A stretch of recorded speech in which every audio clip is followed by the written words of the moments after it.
एक वकील के दायित्व स्पष्ट हैं, लेकिन बहुत से लोगों को यह नहीं पता कि इसमें क्या शामिल है, और यह महत्वपूर्ण है कि वे समझे कि उनके दायित्व क्या है। तुम्हें पता है आपको नीले रंग से एक वकील बनाने के लिए कहा जा सकता है। ओह हाँ, मुझे पता है। और मेरे दोस्त जैकी को उसके पड़ोसी ने वकील बनने के लिए कहा था, और पड़ोसी ने अपने बच्चों और परिवार को नहीं बताया था। तो जैकी इतनी दुविधा में था और वास्तव में चिंतित महसूस कर रहा था कि संघर्ष हो सकता है, लेकिन उसने तय नहीं किया कि क्या करना है। लेकिन पहले पड़ोसी ने जैकी से क्यों पूछा?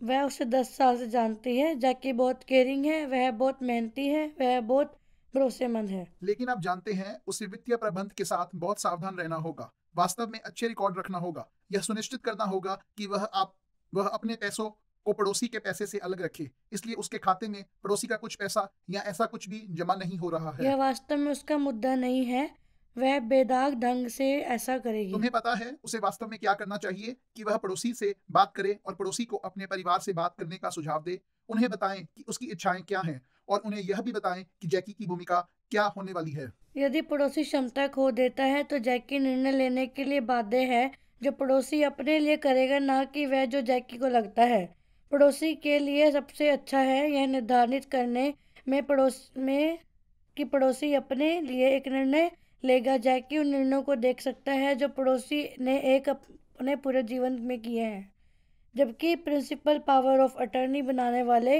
व्यक्ति में कुछ निर्णय लेने की क्षमता होती है। वकील निर्णय लेने के लिए प्रक्रिया में उन्हें शामिल करने और निर्णय लेने में प्रिंसिपल की सुविधा के लिए बाध्य होता है। मैंने वास्तव में कठिन स्थिति के बारे में सुना। लुई को उनके पिता के लिए वित्तीय वकील बनाया गया था, जो वे निर्णय नहीं ले सके।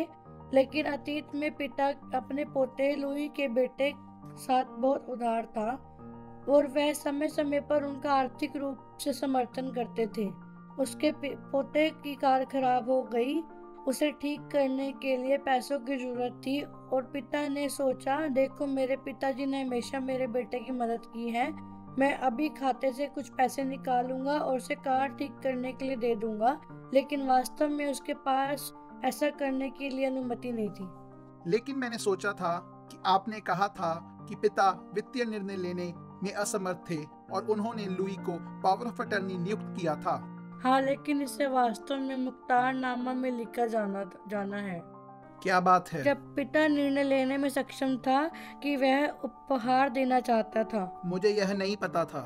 एक स्थायी पावर ऑफ अटर्नी एक शक्ति है जो क्षमता के नुकसान से परे जारी रहती है। जब आप किसी को अपना वकील नियुक्त करते हैं तो आपको उन चीजों के बारे में सोचने की जरूरत है, जैसे आप सत्ता कब शुरू करना चाहते हैं, क्या यह हस्ताक्षर करने जा रहे हैं, यह किसी विशेष घटना के बाद होने वाला है। मान लीजिए क्षमता का नुकसान। आपको यह सोचने की जरूरत है कि आप अपने वकील को किस प्रकार की शक्ति से अधिक करना चाहते हैं। वित्तीय निर्णय लेने, जैसे कि आप दिन प्रतिदिन की बैंकिंग का प्रबंध, जैसे अपनी संपत्ति या निवेश को बेचने की शक्ति। जब आप व्यक्तिगत निर्णयों को देखते हैं तो आप कहाँ रहते हैं, यह तय करने की शक्ति। सेवाओं तक आपकी पहुंच, कौन आ सकता है और आपसे मिल कौन सकता है। विचार करने के लिए कई चीजें हैं, लेकिन यह याद रखना महत्वपूर्ण है कि अटर्नी की ये शक्तियाँ आपकी परिस्थिति के अनुरूप बनाई जाती हैं। आप जानते हैं, जितना अधिक हम इस पर चर्चा करते हैं, उतना ही मुझे एहसास होता है कि सभी को इसे सुलझा लेना चाहिए, और बाद में एक बजाय जल्दी। मुझे पता है, और यह वास्तव में स्पष्ट और विशिष्ट होने की बात है, और यह सुनिश्चित करने के लिए समय समय पर इसकी समीक्षा करें कि आपकी इच्छाएं लागू होती हैं। जब आप पावर ऑफ अटर्नी नियुक्त करते हैं तो यह महत्वपूर्ण है कि प्रक्रियाओं के बारे में केवल एक टिक के बॉक्स ना सोचें, बल्कि यह सुनिश्चित करें कि दस्तावेज आपकी विशेष परिस्थितियों को पूरा करता है।